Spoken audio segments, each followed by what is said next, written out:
যদিও তোমাকে পিতামাতা আদেশ করে এরপরেও তোমরা তাদের অমান্য করিও না, অবাধ্যাচরণ করিও না। কোনোদিন শরাব পান করবে না, কারণ শরাব এমন একটা জিনিস, এই শরাবটাই হলো সমস্ত গুনাহ, সমস্ত অশ্লীল এবং বেহায়াপনার মূল।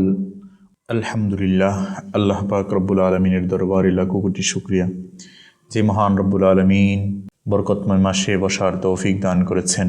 কোরআন এবং হাদিসের মজলিসে বসে কিছু কোরআন এবং হাদিসের আলোকে কিছু কথা শুনবার এবং বুঝবার তৌফিক দান করছেন, সেজন্য আমরা সকলেই কালিমাতুশ শুকর আদায় করে বলি আলহামদুলিল্লাহ।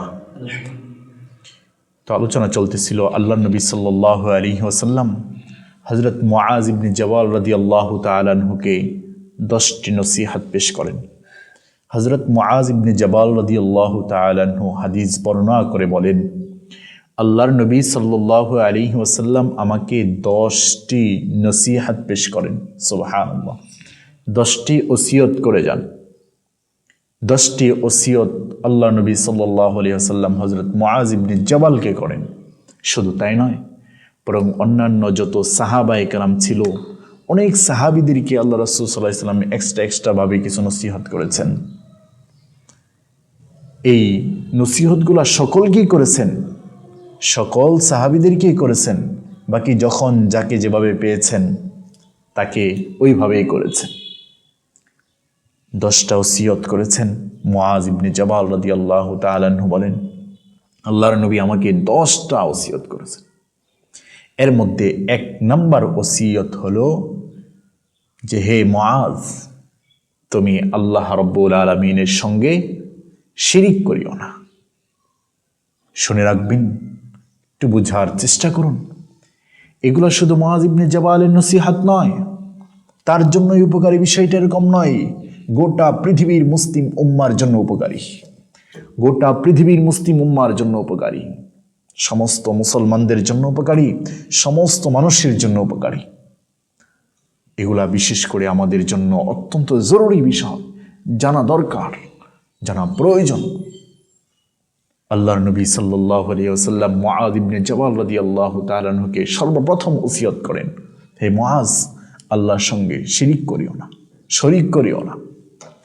যদিও তোমাকে হত্যা করা হয় কিংবা তোমাকে আগুনের মধ্যে জ্বালিয়ে দেওয়া হয়। ঈমান অনেক বড় একটা দৌলত, ঈমান বড় ভাগ্যের ব্যাপার। ঈমান আনার পরে আর শিরিক করা যাবে না। শিরিক বলা হয় আল্লাহ তাআলার সাথে শরিক করা। আল্লাহ তাআলার যত হুকুম আহকাম আছে, সমস্ত হুকুম আহকামের মালিক হলেন আল্লাহ। ইবাদতের উপযুক্ত তিনি একমাত্র আল্লাহ। ইবাদতের মধ্যে অন্য কোনো ব্যক্তি শরিক হতে পারে না। আল্লাহর হুকুম আহকাম এগুলার মধ্যে অন্য ব্যক্তির জন্য এই হুকুম আহকাম হতে পারে না। সমস্ত বিধিবিধান, সমস্ত হুকুম আহকাম একমাত্র আল্লাহ রাব্বুল আলামিনের জন্যই হবে।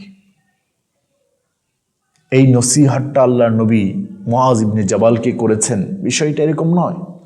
অনেক আগেও হযরত লুকমান আলাইহিস সালাতু ওয়াস সালাম তার সন্তানদেরকে নসিহত করতেন। অনেক সুন্দর সুন্দর সন্তানকে উপদেশ দিতেন। আল্লাহ রাব্বুল আলামিন সূরা লুকমান নামে একটা সূরা নাজিল করলেন। সেই সূরার মধ্যে উপদেশগুলা এত পছন্দের হয়েছিল যে আল্লাহ রাব্বুল আলামিন ওই লুকমান আলাইহিস সালাতু ওয়াস সালামের উপদেশগুলো কোরআনে হাকিমের মধ্যে উল্লেখ করলেন। সুবহানাল্লাহ। লুকমান আলাইহিস সালাতু ওয়াস সালাম সন্তানকে নসিহত করতেন, লা তুশরিক বিল্লাহ ইন্নাশ শিরকা লাযুলমুন আযীম। হে সন্তান, আল্লাহর সঙ্গে শিরিক করিও না।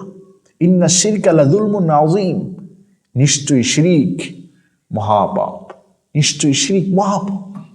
এজন্য আমাদের শিরিকের কাজ করা যাবে না। আল্লাহর নবী মুআজ ইবনে জাবালকে নসিহত করেন, ওসিয়ত করে যান যে মুআজ, আল্লাহর সাথে শিরিক করিও না। এই গেল 1 নম্বর। 2 নম্বর ওসিয়ত হলো যে মুআজ, পিতামাতার অবাধ্যাচরণ করিও না। পিতামাতার অবাধ্যাচরণ করিও না। যদিও তোমাকে পিতামাতা তোমাকে আদেশ করে সমস্ত সম্পদ ত্যাগ করে দিতে, স্ত্রীকে বাদ দিয়ে দিতে, যদিও তোমাকে পিতামাতা আদেশ করে এরপরেও তোমরা তাদের অমান্য করিও না, অবাধ্যাচরণ করিও না। আমার প্রিয় ভাইরা, বর্তমান সময়ে আমরা কি করি? বর্তমান সময় পিতামাতার অবাধ্যাচরণ করি, পিতামাতাকে ভাত দিই না, পিতামাতার দেখাশোনা করি না, পিতামাতার যথার্থ খেদমত করি না। পিতামাতা একটা নির্দেশ দিলে সেই নির্দেশ তো অমান্য করি, বরং ওইটার বিনিময়ে আমরা আরও তাদেরকে ভিন্ন রকম আচরণ দেখাই। নাউজুবিল্লাহ। অথচ আল্লাহ রাব্বুল আলামিন কোরআন কারীমের মধ্যে বলেন, ওয়াকাদা রাব্বুকা আল্লা তা'বুদু ইল্লা ইয়্যাহু ওয়া বিল ওয়ালিদাইনি ইহসানা। আল্লাহ রাব্বুল আলামিনের বিধান, আল্লাহ রাব্বুল আলামিনের হুকুম, নামাজের পরে আল্লাহ তাআলার ইবাদত বন্দেগীর পরপরই পিতা মাতার ইহসানের কথা কোরআনে উল্লেখ করেন। আল্লাহ রাব্বুল আলামিন বলেন, বান্দা তুমি তোমার পিতামাতার সঙ্গে সৎ আচরণ করো, ভালো আচরণ করো, পিতামাতার সঙ্গে খারাপ আচরণ করিও না, পিতামাতার কোনো কথার কারণে উফ শব্দ বের করিও না, এদের সঙ্গে ভালো আচরণ করো, এদের কথাগুলো শোনো, এদের সাথে ভালো আচরণ করো, এদের দেখাশোনা করো। আল্লাহর নবী হাদিসের মধ্যে বলেন, রিদর রব্বি ফি রিদল ওয়ালিদি ওয়া সাখাতার রব্বি ফি ওয়া সাখাতিল ওয়ালিদি। পিতামাতার সন্তুষ্টি হলো আল্লাহ তাআলার সন্তুষ্টি, পিতামাতার অসন্তুষ্টি হলো মালিকের অসন্তুষ্টি। আল্লাহর নবী আরেক হাদিসের মধ্যে বলেন, সন্তানদের জান্নাত হলো পিতামাতার পায়ের নিচে। এজন্য পিতামাতার অনেক বড় সম্মান, অনেক সম্মান। পিতামাতাকে কদর করতে হবে, তাদেরকে সম্মান করতে হবে। দ্বিতীয় নাম্বার, আল্লাহর নবী বলেন, পিতামাতার কি করো? অবাধ্যাচরণ করিও না, তাদেরকে সম্মান করো। 3 নাম্বার, আল্লাহর নবী সাল্লাল্লাহু আলাইহি ওয়াসাল্লাম বলেন, এরে মুআজ, ইচ্ছাকৃতভাবে কোনোদিন ফরজ নামাজ ত্যাগ করিও না। কারণ হলো, যেই ব্যক্তি ইচ্ছাকৃতভাবে ফরজ নামাজ ত্যাগ করে, আল্লাহ রাব্বুল আলামিন ওই ব্যক্তির জিম্মাদারি থেকে মুক্ত হয়ে যান। নাউজুবিল্লাহ। আর এক হাদিসের মধ্যে আসছে, যেই ব্যক্তি ইহতিমামের সহিত গুরুত্ব সহকারে 5 ওয়াক্ত নামাজ আদায় করবে, আল্লাহ রাব্বুল আলামিন বলেন, আমি ওই ব্যক্তিকে, আমি ওই বান্দাকে হাশরের ময়দানে নিজ জিম্মাদারিতে তাকে জান্নাতে পৌঁছায় দিব। সুবহানাল্লাহ। আর যেই ব্যক্তি নামাজের ইহতিমাম করবে না, ওই ব্যক্তির ব্যাপারে আমি মালিক, জিম্মাদারি না। নাউজুবিল্লাহ। 4 নাম্বার হলো, কোনোদিন শরাব পান করবে না। কারণ শরাব এমন একটা জিনিস, এই শরাবটাই হলো সমস্ত গুনাহ, সমস্ত অশ্লীল এবং বেহায়াপনার মূল। অর্থাৎ তুমি শরাব পান করিও না। 5 নাম্বার হলো, তুমি আল্লাহ তাআলার নাফরমানি করবা না, আল্লাহ তাআলার অবাধ্যাচরণ করবা না। আল্লাহ তাআলা যে হুকুম দিয়েছেন, মুআজ রে, ওই হুকুম তুমি পালন করবা। আল্লাহর হুকুমের বাহিরে তুমি এক চুল পরিমাণও যাইবা না, এক চুল পরিমাণও যাইবা না। 6 নাম্বার হলো, মুআজ, জিহাদের ময়দান থেকে পলায়ন করবা না। যদিও জিহাদের সমস্ত মানুষগুলা মারা যায়, জিহাদের মধ্যে যদিও সমস্ত মানুষগুলা মারা যায়, এরপরেও তুমি জিহাদের ময়দান থেকে পলায়ন করিও না। 7 নাম্বার হলো, আল্লাহর নবী বলেন, মুআজ রে, নিজের পরিবারের জন্য সাধ্য মতো তুমি খরচ করতে থাকো, খরচ কমাইবা না। যখন যেই জিনিসটা প্রয়োজন ওই জিনিসটা পরিবারকে দাও, পরিবারের যেন কোনো জিনিসের অভাব না হয়, সাধ্য আছে তুমি দিয়ে দাও। এজন্য আল্লাহর নবী বলেন, সাধ্য অনুযায়ী তুমি তোমার খরচ করো। অনেক পরিবার এমন আছে, নিজের সন্তানদেরকে ভালো করে দেখাশোনা করে না, নিজের আহলিয়ার ভালো করে দেখাশোনা করে না, নিজের পরিবারের অনেক জিনিস প্রয়োজন, এগুলাও সে মিটায় না। এটা ওই ব্যক্তি তার পরিবারের উপর জুলুম ছাড়া ভিন্ন কিছু করে না। আল্লাহর নবী বলেন, মুআজ রে, তুমি তোমার সাধ্য অনুযায়ী তুমি তোমার পরিবারের জন্য খরচ করো। 8 নাম্বার হলো, আল্লাহর নবী বলেন, মুআজ, কোনো এলাকায় যদি কোনো মহামারী ছড়ায় পড়ে, ওই মহামারী থেকে কিন্তু তুমি দূরে সরে যাইবা না, ওই এলাকা থেকে তুমি বের হয়ে অন্য এলাকায় যাইবা না, বরং ওই এলাকায় তুমি অবস্থান করতে থাকবা।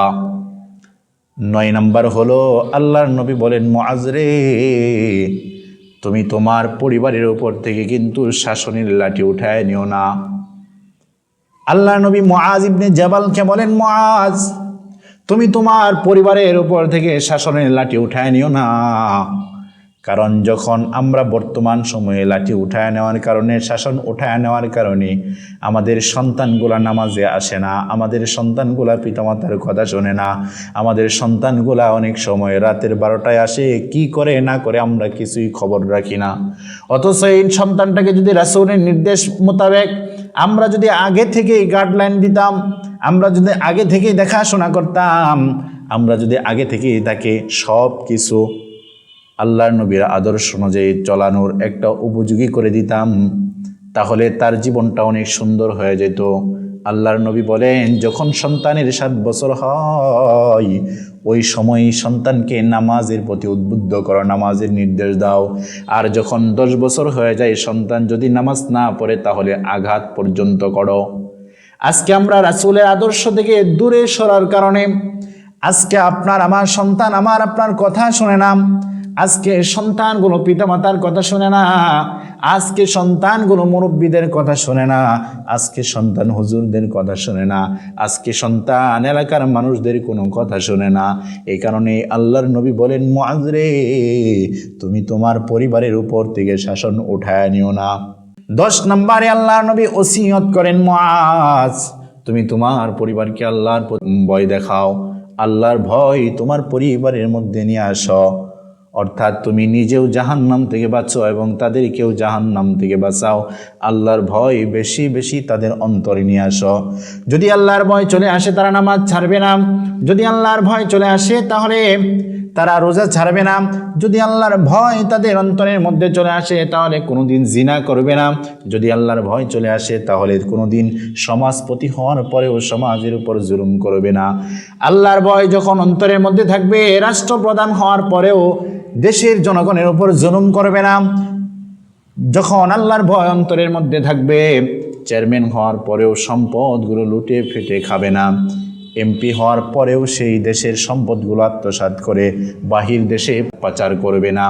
এরকমভাবে যদি আল্লাহ তাআলার ভয় চলে আসে, রাজা কি প্রজা কি সকলেই মিলেমিশে আল্লাহ তাআলার কাজ করতে থাকবে, একজন আরেকজনের আমানতদার হয়ে যাবে, একজন আরেকজনের আড়ালেও তার আমানত রক্ষা করবে।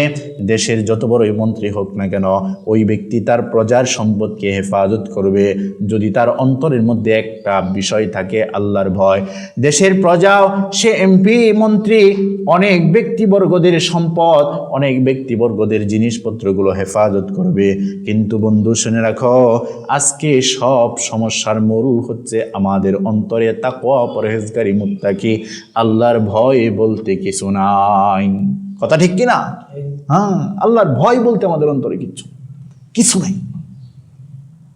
এই যে আল্লাহ নবী সাল্লাল্লাহু আলাইহি ওয়াসাল্লাম 10টা ওসিয়ত করেছেন হযরত মুআজ ইবনে জাবাল রাদিয়াল্লাহু তাআলা, এগুলা যদি আমরা আমাদের জীবনে কাজে লাগাতে পারি তাহলে আমাদের জীবন সফল, আমাদের জীবন অনেক সুন্দর হয়ে যাবে। যাই হোক, আল্লাহ রাব্বুল আলামিন আমাদের সকলকে এই 10টা বিষয়ের উপর প্রত্যেককেই পরিপূর্ণভাবে আমল করার তৌফিক দান করুক। সবাই বলেন আমিন। ওয়া আখিরু দাওয়ানা আলহামদুলিল্লাহ।